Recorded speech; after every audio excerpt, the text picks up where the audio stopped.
ژوند زیاتره عمر یې په سعودي عرب کې 20 کاله تیر کړي دي، خو اوس د ګردو په ناکاره مرض کې اخته دی. د دوی سره خبرې کوو چې د دوی د ګردو مسله کم سټیج ته راغلې ده او د دوی علاج د څه د وجې نه څومره رکاوټ دی دوی ته چې د دوی علاج په ځای ولاړ دی. دا راته ووایه چې سعودي عرب کې اوسه مزدوري کوله او د ګردو دا مرض چې تاسو ته کله ولګېدو نو څونه علاج جوړ شوی دی، کم سټیج کې دی دا؟ ما په سعودي عرب کې ډرایوري کوله، بیا یو بیمار شوم، ډرایوري نشم کولی، د 2 کاله وشو چې ګردو مریض یم، چې څه پیسې سره راغلې نه ټول ولګېدې، اوس مې نه کېږي. او بس تاسو زه خواست کوم که زما سره لږ هغه وکړئ. دا راته ووایه چې تا د کم هاسپیټل نه علاج کړی دی او ستا چې دواړه ګردې په اخرني سټیج دي، نو د بلې ګردې دپاره دې چا ته اپیل کړی دی؟ د خو ګرده په کار ده، نو څوک به ګرده درکوي؟ ما له ګرده راکوي، زما ټبر راکوي، خوا به ټیسټ کوو که راسره لګېږي نو هغه راکوي، نور خو څوک نشته. هغه له قرباني راکوي، هغه ګرده راکوي.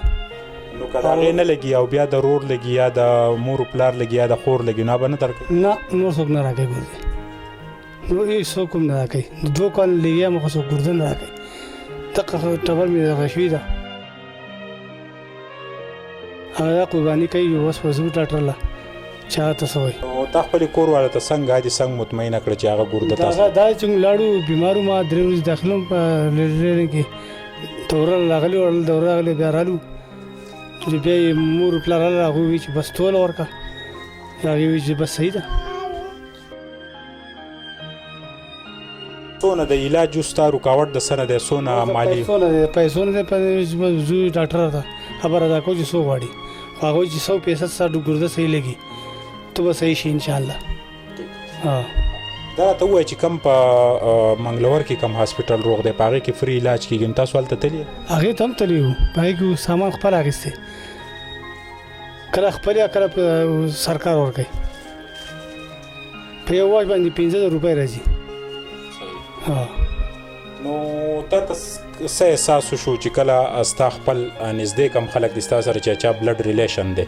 هغوی د طرفه انکار وشو د ګردې، بیا خپل کور والا در تیاره شو، نو بیا دې په زړه کې څه احساسات کوي؟ په زړه کې دغه احساس دی چې یاره زه ښه یم، بیا هېڅ چاته هم دغه نه ضرورت نه و، خپل جسم راته اوس پته ولګېده چې یاره ګردې نشته، جو بېکاره شوې، څوک راسره هسپتال ته هم نه ځي. د قورکوټه زوی مې راسره ځي. 3 بچي دي، دا یو زوی چې دی نو د دی وایي بهر د ګونګړو کار کوي، به هم دې کتونکو ته ښیو، نو په هغې باندې ستاسو ګزاره کېږي، د کور خرچه پې کېږي؟ بس ګزاره کوو، نو یو بل راکړي ساغه شي جو، بس ټایم دی پاس کېږي، الله پاک ورکوي. هر کال بېشماره خلک چې دی هغه حج له ځي، عمرې له ځي، په هره میاشت کې ځي، په کال کې 2 پیرې ځي، نو دغه خلک چې دی دا د روژه هم را روانه ده، ستا په چاپېرچل کې هم ډېر ښه داسې خلک شته چې هغه ستا سپورټ کولی شي، ستا هیلپ کولی شي، نو چا داسې نه دی کړی چې تا ته نه دي ویلي چې یاره دا علاج دله مونږ کوو؟ یاره چا نه دي ویلي، هر سړی چې ګوري دې علاج ته ګوري دا ډېر ګران دی، زه اوس خبره نه ده، هر سړی راته وایي. بس الله ته ځان سپارلی دی، الله په دغه به کوو. نو دا راته هم ووایه چې یاره ستاسو د کم ګرده تاسو ته کور والا اکثر خو میچنګ نه کوي، دا په بلډ ریلیشن کېږي یا د رونو یا د خویندو، نو که بیا هم ونه شول بیا به څه کوئ؟ د هغې دپاره به څه کوئ؟ بس یو به نو څه به کوو، بیا زندګي د کم پر ژوند یې تېروم به نو چې اوس نه راکوي څوک به چا ته خو په زور خو نه شي دا کولی، هر سړي فیملي ده. کله په سعودي عرب کې وې نو څنګه خلک به ډېر نږدې وستنه خلک دنیا خلک دا که ملګرو ته پته ده، هر سړی مې دوست و، هر سړی مې هو، اوس هېڅ کوم نشته بغیر د یو ملګري نه. بیا بعض اوقات وایي نور دا کم دوستان چې خپل خپلوان وایي بیا موبایل نمبر هم نه چوتوي چې زوزګار نه یم، یو کس هم نه ده کوي، یو کس هم نه چوتوي. چا ته خلکو ته پیسې هغې نه هم دغه کړي، پیسې راله هم نه راکوي، چاله چې د قرض ورکړي اوس نه راکوي، ډېرو کسانو وخوړي.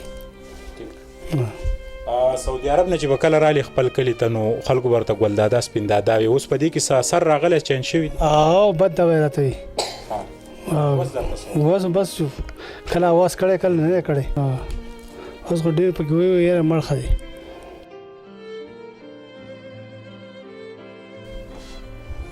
د دې کور د دې ناوګۍ کلي د خیر الرحمن دا کهاني زموږ دپاره هم ډېره دردمنه ده. د ده د کور ودانې چې هغې دومره لوی قرباني الله دې وکړي چې د سره میچینګ وشي او د هغې ګرده دته ولګي د ژوند به هم بچي خو دا هم یو ډېر لوی امتحاني دې ته کور ودانې تیارېدل دا هم د دې نه دا پته لګي چې په آخر وخت کې بیا دغه خپل بچي دغه ښځه په کار راځي او بیا چې کم نور بلډ ریلیشن یې کومه فیملی کم چې دغه خپله خوله ووي چې څه خلک مه خړئ څوک وایي چې په موبایل دی اواز نه راځي څوک وایي چې نه دې پیژنم انکاري شي د رشتو نه انکاري شي نو د دې او ماشومه لور هم زنګ سره ده بچوړه ستا څه نوم دی حبیبه سبق وایي په درېیم کې نو ستا بابا چې کله په سعودي عرب کې و او تاله به هر څه رالیږل ګاډي به دل رالیږل ګفټونه اوس دې بابا بیمار دی نو تو خفئ اوس دله څه نالي د خیر الرحمن مشر بچی ابوذر چې دا زنګ سره موجود دی ابوذره ستا پلار د ګردو په ناکاره مرض کې اخته دی د کور خرچه څنګه چلیږي بس د کور خرچه داسې چلیږي زما کله زما ترګاڼم چلی زه خپلې چورې خرڅوم د هغې نه داسې خپل وړورون له یا خپله خرچه چلوم او داسې نور څه داسې بس پیسې دې راشي یا زما ماماګان نه کې بس د هغې نه د کور خرچه چلیږي ستا والد صاحب چې کله په عربو کې و نو ستاسو بېشماره خپل ول ستاسو ژوند چې دی نو هغه ډېر ښه تېرېدو اوس ستا پلار چې دی په دې مرض کې اخته دی یقینا چې د چولو په ګاړۍ کې به دومره ستاسو د کور اخراجات نه پوره کېږي نو په دې خپل خپلوانو کې په دې دغه کې څه کمی راغلی تاسو محسوس کوئ نه چې خپل خپلوان خو هغه پوره دی خو بس تعلقات چې په تعلقات کې کمی راغلی دی په هغې خبرو کې اندازه بدل شوی دی نو تاسو ته احساس کېږي چې یاره لکه ستا پلار 20 کاله تېر کړل دا به د خپل ژوندانه ډېرو خلکو سره ښه کړي نن دته ضرورت دی د هیلپ څوک نه کوي نو بیا په اړه کې څه خفګان راځي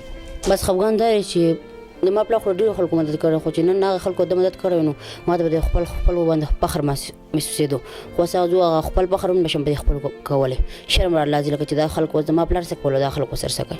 صحیح تا چې کله د سوات ایجوکیشن نه د میټریکه پورې تعلیم کمپلیټ کړو نو تا په اړه کې څه ول کله چې ستا پلار په سعودي عرب کې اوس څه به جوړېږم سبق به د کمې پورې وي زما خو خپله ساینس سبجیکټ خوښ دی خو زما پلار وایي چې ته به وکیل لغېږې نو ما چې به د لسم نه بس بیا آرټس والم او داسې ښه مارکس واخلم چې ما ته به د سرکاري کالجونو کې داخل میلاو شي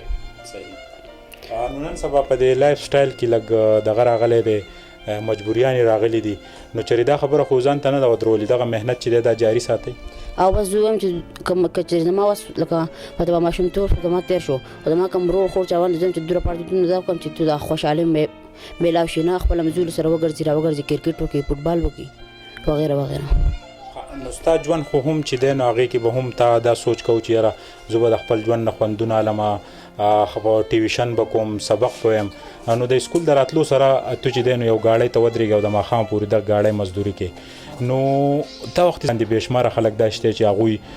د خپلو پیسو په نشه کې چې دی نو هغه دومره ګم دي دومره دولت دی د خلکو سره چې هغوی چې موږ پې څه وکړو او ستا پلار د لږو پیسو د لاسه په دې ناکاره مرض اخته دی نو دغې کتونکو ته دغې خلکو ته څه خواست کې د خپل طرف زه لکه خلکو دا ویل غواړم چې د غریبانو مدد هم کول غواړي او په د پیسې قدر کول پکار دي لکه که چا سره پیسې سیوا د خپل ضرورت نه سیوا نو داسې غریبان یو زما پلار نه داسې به زرونو غریبانان دي د هغو د ګردو مرض دی چا کینسر دی د ټولو مدد وکړی شي او ټول ته خپل هغه انصاف میلاو شي هغه د حکومت د طرفه د معاشري د طرفه سوسایټي هم هغو له پکار دی چې هغوی مدد وکړي لکه سوسایټي لیډر نایب ناظم چې هغه هم داسې منډه تړه ووایي او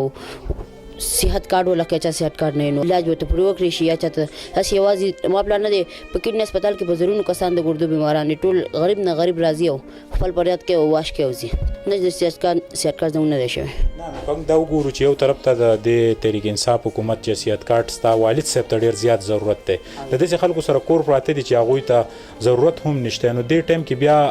تاسو څه ګیله راځي د حکومت نه بس ګیله راځي چې لکه زموږ په کور کې لکه 15 ترګان شپږ یو موږ په شپږو ترګانو کې د یو ترم نه دی راغلی که چېرې د یو هم راغلی نو موږ بیا هم ومنل چې دغه مطلب دغه د کور کم نوم چې د هغه هم د حکومت په لیست کې شته موږ د صحت کارت راغلو موږ د بېنظیر پیسې نشته نو که چېرې صحت کارت زموږ د یو ترم راغلی نو موږ به هم بیا وي چې او زموږ صحت کارت راغلی دی بیا به زما پلار په علاج شوی وایي چې دا تو به خبرېږې هر کال زموږ د دې علاقې نه بېشماره خلک چې دی هغه عمرې ته چې دی نو هغه په میاشتو کې هم خلک ځي په کال کې 2 پیرې عمره کوي دغه خلک د چم گاوند د کلیوالۍ ډېر لوی حقوقي روجه را روانه ده نو په دې کې دا تاسو نه ګڼئ چې یاره دا غریبانان ته چې څنګه د خپل پلار سره نور خلک وي چې د دوی هیلپ وشي اول نه دو مدد خو کول پکار دی دا خو د سوسایټۍ د هر چا لپاره پکار دی کوم کار چې د خپل چا سره چې مال سیوا د خپل ضرورت نه سیوا هغو لپاره د خپل ګاونډي تپوس وکړي چې د بندن څه تېرېږي به د ماښام له وخوره سهار له وخوره. د ناوګۍ د دې ننني ریپورټ جوړولو کې ډېرې ستونزې هم وې، مشکلات هم وو. زموږ دپاره دا ریپورټ جوړول هم ګران و، خو د دې کور دغه نر ماشوم ابوذر د هغه دپاره د پلار دا فریاد کول هم ډېر زیات د مشکلاتو سره مخامخ و. خبر هم دغه یوه راځي چې د خیر الرحمن د ګردو د دې علاج دپاره مالی مدد پکار دی. دغه مالی مدد دلته چاپیرچل کې موجود خلک چې خیر الرحمن پیژني چې دې نه مخکې 20 کاله عمر په سعودي عرب کې ډېر په نره په مزدورۍ کې تیر کړی، خو چونکې دی اوس په دغه ناکاره مرض باندې اخته دی، دته د قوم سره سره د حکومت د تعاون هم کردار پکار دی چې صحت کارت دته نه دی میلاو، بېنظیر انکم سپورټ کارت دته نه دی میلاو، دی اګنور دی. او دغه کور ودانې چې ده د ګردې ورکولو اعلان وکړو چې زه خپل خاوند ته ګرده ورکوم. د ابوذر مزید خبرې